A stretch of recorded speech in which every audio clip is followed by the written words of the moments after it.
It's Thursday, which means another episode of Sideline Bling. I'm Mike, he's Patrick, and since we were told we only have 30 seconds per topic, let's get right into it. Sergio Ramos has a TikTok account, and as you may think, it's very cringy.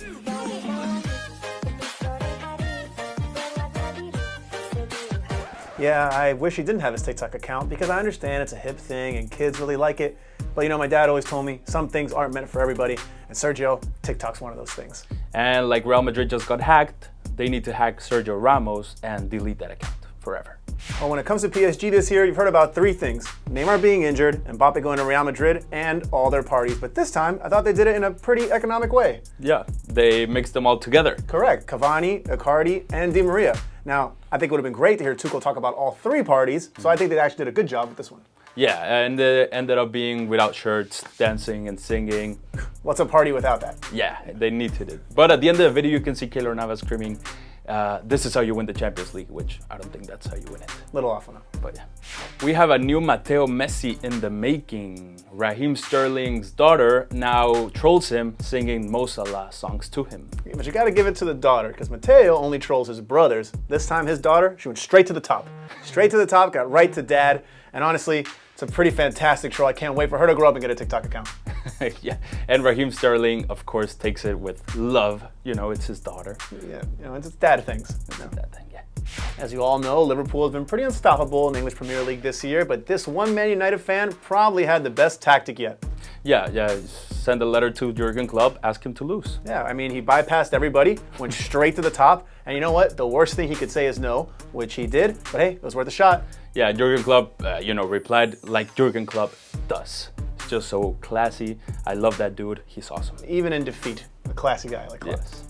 Okay, if you make this, I'll buy you lunch for a week. Okay. Obviously, I was just kidding, but this teacher was not kidding because she said if she made this shot, the whole class would get 100 on their next exam. And she made it. And she did. And they went crazy. I mean, who wouldn't? And also, you guys think it might be easy, but you don't know how hard it is to make baskets on those little rims. I've been there in my room for hours, couldn't even get close. I'm also a terrible basketball player, so forget everything I said. Okay. Lucky kids, though.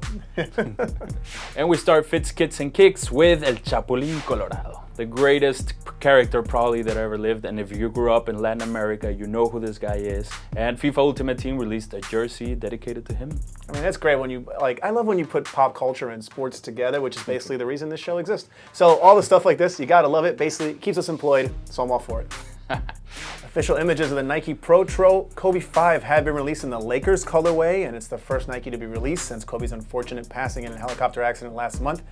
And, you know, it's not a shoe that I particularly loved, but this one, of course, has some special meaning. Yeah, I mean, the shoes look nice, obviously Lakers colorway and all that, but I just can't get behind, them making money of the sentiment of a ex-player, after his passing away first shoe. So I don't know, I'm just confused on that. Yeah, it's a pretty odd thing because it's the first Nike athlete to really pass away like this. So I understand that sentiment a little bit, but Kobe was a Nike athlete and I'm sure that his family will benefit from it. And that's always a good thing. For sure. Bayern Munich are releasing a kit commemorating their 120 years of history. And I just want to say it's amazing. I love it.